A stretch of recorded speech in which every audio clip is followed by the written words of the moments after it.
I snooped on the CEO's email account and got myself unfired. Final part. The next day, one day before they planned to fire me, I requested a meeting with him to discuss my current performance. In that meeting, I sat down and he asked me what I wanted to talk about.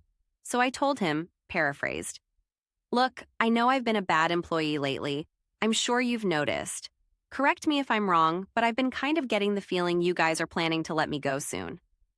When I said that the shocked look on his face was priceless, he must have thought I was psychic to work that out on my own the day before it was going to happen. I remember him just saying something like, I continued while he sat flabbergasted. "So I'll be honest with you, my heart isn't in this job anymore. As you know, I'm an entrepreneur at heart, which I'm sure you can relate to. I want to start my own company. However, as you're aware, I have a lot of responsibilities here nobody else can do." I then proceeded to list all of the things I did and projects I was working on. I could see it on his face when the realization sunk in of how screwed he'd be if I left suddenly. "So here's what I propose. You don't fire me. I don't quit. I keep working here for a month, finish my current projects, and train whoever you want on everything I'm in charge of. After a month is up, I will continue to come in once per week until it's complete. After that, if you still need me, you can pay me on an hourly project-by-project basis." I intentionally mentioned the possibility of me quitting so he could feel like he won the negotiation, even though I technically had him by the balls. He paused to think for a minute, then said something along the lines of, "Okay, you have a deal." So not only did I get myself unfired, I actually turned the company into a paying client. During that month, I continued doing pretty much whatever I wanted since I had an expiration date, while training my replacement as promised. After the month was up, they hit me up regularly for remote task work. I charged them triple what I was earning while working there and barely had to deal with the CEO. My client base was big enough I dropped them for good.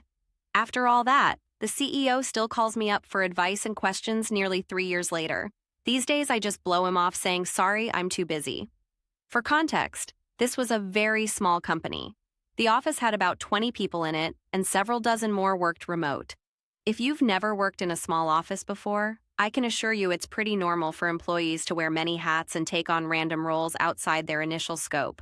It's also pretty normal for them to be severely lacking with network security and controlling passwords.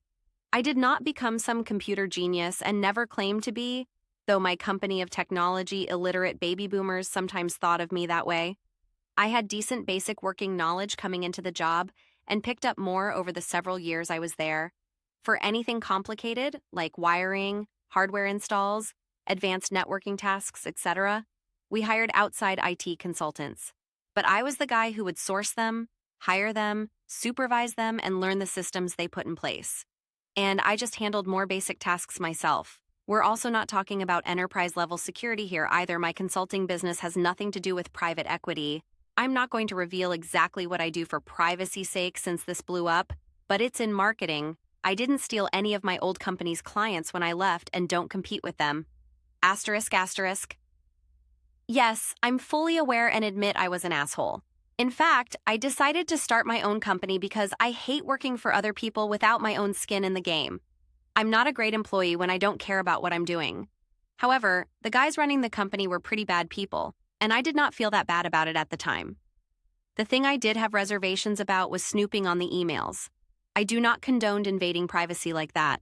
However, he'd freely given me the passwords, so I could help him set up his Outlook forwarding, etc. And I felt me getting fired was inevitably coming soon.